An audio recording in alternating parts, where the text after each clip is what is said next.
మనతో పాటు మరి ప్రజా గాయకులు వైనాల రమేష్ గారు కూడా ఉన్నారు. మరి వారిని ముచ్చటించి ఒకసారి మరి గెలుపు ఓటముల గురించి అదేవిధంగా తన యొక్క అభిప్రాయం గురించి కూడా ఒకసారి తెలుసుకునే ప్రయత్నం చేద్దాం. ఆంధ్రప్రభ ప్రేక్షకులకు ఒకసారి పరిచయం చేద్దాం. అన్న, మీ పేరు మరి వైనాల రమేష్ అని మనకు తెలిసింది. మరి ముందస్తుగా ఏమంటారు? ఎలక్షన్ లో గెలుపు ఓటములు ఎలా ఉంటాయి అంటారు? పాట రూపంలో 100% గెలిచేది నవీన్ అన్ననే. నిందలు వేస్తున్నారు ఇవాళ. మీ ముఖాన్ని ఏదో సానుభూతి ఉందని అనుకుంటారు. మీరు చేసిన చర్యలకు మీ పైన సానుభూతి కాదు కదా, మీకు ఒకడు ఓటేసేటోడు కూడా లేడు ఇక్కడ. అరే మా కళాకారుల తరపున నేను ఒకటే చెప్తున్నా, మా కళాకారుల పెద్దన్న గద్దరన్ననే, తెలంగాణ కోసం ఉద్యమించిన గద్దరన్ననే నడి ఎండలో 3 గంటలు నిలబెట్టిండి ఈ మూర్ఖుడు. వీనికి ఎట్లా ఓటేస్తారన్నా నేను అడుగుతున్నా. కూలిన కంచెలు ఓడిన దొరలను చూడకపోతివే గద్దరన్నా, ఎండలో నిన్నుంచి వేధించి నోళ్లను వెంబడించేటి పాటనన్నా, హంతకులే సంతాప సభలు చేస్తారన్నది నిజము కాదా, ప్రశ్నించే పాటగాళ్ళ మనటోడు ఒక్కడైనా నాడు వలికినాడా, కూలిన కంచెలు ఓడిన దొరలను చూడకపోతివే గద్దరన్నా, ఎండలో నిన్నుంచి వేధించి నోళ్లను వెంబడించేటి పాటనన్నా. ఈ దొంగలను ఆ గద్దరన్నలాగే వెంబడించడానికి ఇలా పాట మేము ప్రభావం బయటకు వెళ్ళినాం. ఇలా అనవసరంగా నవీన్ అన్నపై నిందలు మోపుతున్నారు. ఆ దొంగ ముచ్చట్లు కూడా మీ ద్వారా చెప్తున్నా, బంద్ చేసుకోర్రి. 10 మందికి సాయం చేసిన వాళ్ళను గూండాలు రౌడీలు అంటే ఊకోము, బజార్లో రౌడీలు అంటే రాళ్లతో కొట్టి చంపుతారు జనాలు. మంచి చేసిన వాళ్ళ మీద నిందలేయకుర్రి.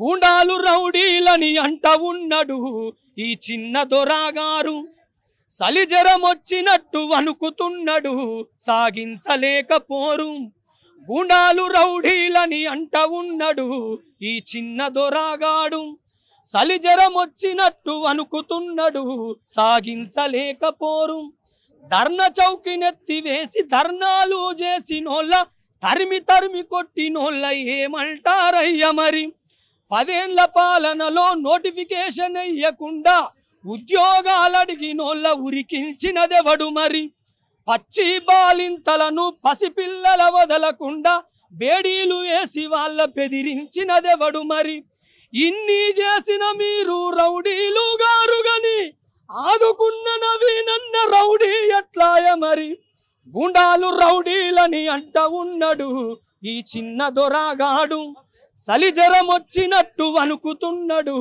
సాగించలేకపోరు. ఈ పోరులో ఓటమి భయం పట్టుకుంది. కళ్ళబొల్లి మాటలు చెప్పి ఓట్లాడుదామని వస్తున్నారు. జూబ్లీహిల్స్ ప్రజలు ఖచ్చితంగా బుద్ధి చెప్తారు. నవీన్ అన్నకు అత్యధిక మెజార్టీ ఇస్తారు. ఇప్పుడు మరి బీఆర్ఎస్ కూడా బకాయి కార్డు అంటూ మరి ఒకటి ప్రచారం కొనసాగిస్తుంది. కాంగ్రెస్ వాళ్ళు కూడా మరి దానికి దోక కార్డు అంటూ కూడా మరి వీళ్ళు కూడా కార్డులు పంచిపెడుతున్నారు అన్న సమాచారం. దీని మీద మీరు ఏమంటారు? పాట మాట ఏది మీరు ఎలా చెప్తారు? ఇప్పుడు వాళ్ళు బాకీ కార్డులను ఒకటి తీసుకొచ్చారు. బాకీ కార్డుల గురించి నేను చెప్తాను. మరి మీరు ఇచ్చిన హామీలు ఉన్నాయి కదా భయ్, 10 ఏళ్ళు, ఇప్పుడు 2 ఏళ్ల చరిత్ర అన్న, 2 ఏళ్లకే ఇంత కక్షలు కళ్ళ మంటలు ఎందుకు?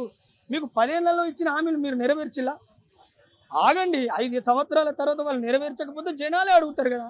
మరి మీకు వచ్చిన కడుపు నొప్పి ఏందంటే ఇప్పుడు అదే కదా. నేనేమంటారు, మీరంతా చక్కనైన ఎన్న పూసలు, వీడు మాత్రం మొత్తం వీళ్ళంతా దొంగలు. వీళ్ళు మీరు మాట్లాడే మాటలు నిజంగా తెలంగాణ ప్రజలు గమనిస్తున్నారు. మీకు ఎక్కడ బుద్ధి చెప్పాలో అక్కడ బుద్ధి చెప్తారు.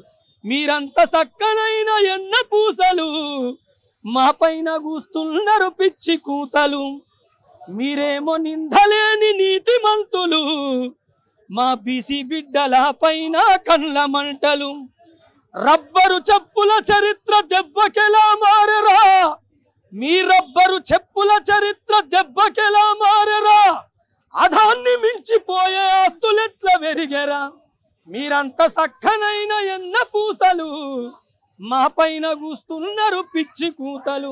ఈ పిచ్చి కూతలు బంద్ చేసుకోమని చెప్తున్నారు. బీసీలకు 42% అంటూ కూడా చేసిన పోరాటం ఏమైంది? మరి బీసీ బిడ్డలందరికీ న్యాయం జరుగుతుందంటారా? ఇప్పుడు ఈ ఎలక్షన్ మీద ప్రభావం ఎలా ఉంటుందంటారు? బీసీ బిడ్డగా మీరు చెప్పండి. ఖచ్చితంగా ఒక బీసీ బిడ్డగా చెప్తున్నా అన్న, బీసీ బిడ్డల తరఫున కాంగ్రెస్ ప్రభుత్వం నిలబడుతుంది, అండగా ఉంటుంది అనే నమ్మకంతో చెప్తున్నా. ఖచ్చితంగా బీసీ బిడ్డలకు న్యాయం జరుగుతుంది. నేనేమంటున్నా అంటే, బీసీ బిడ్డలారా, ఇక్కడ నిలబడ్డది జూబ్లీహిల్స్లో నిలబడ్డది మన బీసీ బిడ్డ. బీసీ బిడ్డ కాబట్టి మనం అత్యధికంగా కదిలి వచ్చి మన నవీన్ అన్నను అత్యధిక మెజార్టీతో గెలిపించి మన బీసీల బలమేందో కూడా ఇక్కడ చూపించాలి. జూబ్లీహిల్స్ గడ్డ మీద జరిగే యుద్ధం గెలుపెవరిదో చూద్దాం, నాటకాలకు బూటకాలకు తెరలేదిద్దాం, దొంగల అంతే చూద్దాం. మాటల గారడి చేసేటోనికి మంచిని వంచే నవీనన్నకు జరిగే యుద్ధం గెలుపు మాదే తథ్యం, జరిగే యుద్ధం గెలుపు మాదే తథ్యం. జూబ్లీ హిల్స్ గడ్డ మీద జరిగే యుద్ధం గెలుపెవరిదో చూద్దాం. చలో నాటకాలకు బూటకాలకు తెరలే తీద్దాం, దొంగల అంతే చూద్దాం. ఆ దొంగల అంతు చూడడానికి మా బీసీలు అంతా ఏకమైలు. మరి బీఆర్ఎస్ మరి బీజేపీ ఈ రెండు పార్టీలలో ఏ పార్టీ కాంగ్రెస్ కి మీ అభ్యర్థికి పోటీ ఇవ్వనుందంటారు? మాకు ఆ రెండు పార్టీలు పోటీలో లేవు. ఇవాళ వాళ్ళు సానుభూతి ప్రకారం ఓట్లు అడుగుతారని వాళ్ళు వచ్చిర్రు. వీళ్ళు ఏం చేయలేక ఇప్పుడు ఆల్రెడీ బీజేపీ పరిస్థితి ఎలా ఉందో నేను చెప్పని అవసరం లేదు, జిల్లాలలో మీరు వెళ్తే తెలుస్తుంది. మాకు పోటీ అనేది బీఆర్ఎస్తో అనేది అది చిన్న ముచ్చటే. మేము ఖచ్చితంగా అత్యధిక మెజార్టీతో గెలుస్తాం. మాకు ఏ పార్టీతో, మా అన్నకు ఏ పార్టీతోని ఖచ్చితమైన పోటీ అనేది లేదు ఇప్పటి వరకు.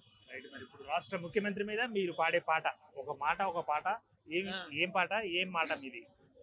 రేవంత్ అన్న 2 సంవత్సరాల క్రితం వచ్చిండు, ఒక్క గుద్దిండు కొడుకులను. గుద్దుతే కారు షెడ్డు పోయింది, కేసీఆర్ ఫామ్ హౌస్ పోయిండు. ఇంకా 15 ఏళ్ళ దాకా నాకు తెలిసి ఇంకొక 3 టర్ములు అయినా ఖచ్చితంగా కాంగ్రెస్ ఉంటుందని నా నమ్మకం. జైలు గోడల జీవితాన్ని చూపిన జడవని వాడు రో రేవంత్ అన్న, బలగంతో దొర భయపెట్టా చూసిన వెనకడుగేయలే రేవంత్ అన్న. ఫామ్ హౌజు గడగడలు దొరగుండెల్లో కుబులు, అడుగేస్తేనే హడలు మాటింటేనే సెగలు. కొడంగల్లు కొదమ సింహమేరా రేవంతు, కోట్ల మంది జనాలకు అన్న ప్రేమ వంచు. కొడంగల్లు కొదమ సింహమేరా రేవంతు, కోట్ల మంది జనాలకు అన్న ప్రేమ వంచు. జైలు గోడల జీవితాన్ని చూపిన జడవని వాడు రో రేవంత్ అన్న. ఎన్ని ఇబ్బందులు పెట్టినా ఒక్క కాడ కూడా చెడవకుండా అదరకుండా నడిచి అలా జెండా ఎగిరేసినాడు మా రేవంత్ అన్న. ఖచ్చితంగా తెలంగాణ ప్రజలకు అందరికీ న్యాయం చేస్తాడు, మళ్ళీ ప్రభుత్వాన్ని నెలకొల్పుతాడు. రమేష్ ఇప్పుడు తెలంగాణ పరిస్థితి అప్పుడు ఎలా ఉంది ఇప్పుడు ఎలా ఉంది? మీ పాట రూపంలో ఒక పాటగా చెప్పండి. అంటే నీళ్లు, నియామకాలు, నిధులు అంటూ అప్పుడు కొంతమంది రాజకీయ నాయకులు వచ్చారు, పరిపాలన చేశారు. ఇప్పుడు మళ్ళీ రేవంత్ ఇప్పుడు సర్కార్ వచ్చింది. అయితే ఆ సర్కార్లో ఈ సర్కార్లో ట్రాన్స్మిట్ అయినప్పుడు తెలంగాణ రాష్ట్రం ఎలా మిగిలిందంటారు పాట రూపంలో? అన్న నేను ఏమంటున్నా అంటే తెలంగాణ బిడ్డలను సెంటిమెంట్తో రెచ్చగొట్టి 1200 మంది అమరుల బలిదానానికి కారణమైంది టీఆర్ఎస్ ప్రభుత్వం. ఇవాళ బలిదానాలు లేవు, ప్రజాప్రభుత్వం వచ్చింది. మనం ఎక్కడ ధర్నా చేసుకోవాలన్నా ప్రశాంతంగా జరుగుతుంది. లాఠీ చార్జీలు లేవు, గూండాయిజాలు లేవు. మీ ప్రభుత్వంలో ఒక్క కార్పొరేటర్ను కలవాలన్నా కూడా మాకు గలమకపోతే కనీసం తలుపులు లేని చరిత్ర మీది. నేను అలాంటి చరిత్ర నుంచి ఇలా ప్రజాప్రభుత్వం వచ్చింది. నేను ఒకటే అడుగుతున్నా, తెలంగాణ బిడ్డలను సెంటిమెంట్తో రెచ్చగొట్టుడు బంద్ చేయండి. ఫస్ట్ ఈ సెంటిమెంటులనే మమ్మల్ని మొత్తం నాశనం చేసిర్రు, మా బలిదానాలకు కారణమయ్యారు. అగ్గి పెట్టె దొరకలేదా అల్లుడు హరీషుకు, రెచ్చగొట్టి సంపినాడు మా బిడ్డలనెందుకు. ఓడిపోయిన పదవులొచ్చే బిడ్డ కవితమ్మకు, ఒక్క ఉద్యోగం రాలే మా బిడ్డలకు ఎందుకు. తారలతో తారకుడు జోరుదారు తిరుగుడు, మీ అయ్య మాకు నేర్పినాడు అంతులేని తాగుడు. అగ్గి పెట్టె దొరకలేదా అల్లుడు హరీషుకు, రెచ్చగొట్టి సంపినాడు మా బిడ్డలనెందుకు. ఓడిపోయిన పదవులొచ్చే బిడ్డ కవితమ్మకు, ఉద్యోగం రాలే మా బిడ్డలకు ఎందుకు. నోటిఫికేషన్ ఏంటనే దిక్కు లేదు ఆ రోజున. ఇవాళ రేవంత్ రెడ్డి అన్న ప్రభుత్వంలో ఉద్యోగాలు ఫిలప్ అవుతున్నాయి, అభివృద్ధి పథకాలు ఫిలప్ అవుతున్నాయి. ఖచ్చితంగా ఇంకొక 3 ఏళ్లలో అనుకున్నట్టుగా ప్రభుత్వం అన్ని పనులు చేస్తుంది, మళ్ళీ అధికారంలోకి వస్తుంది. Thank you.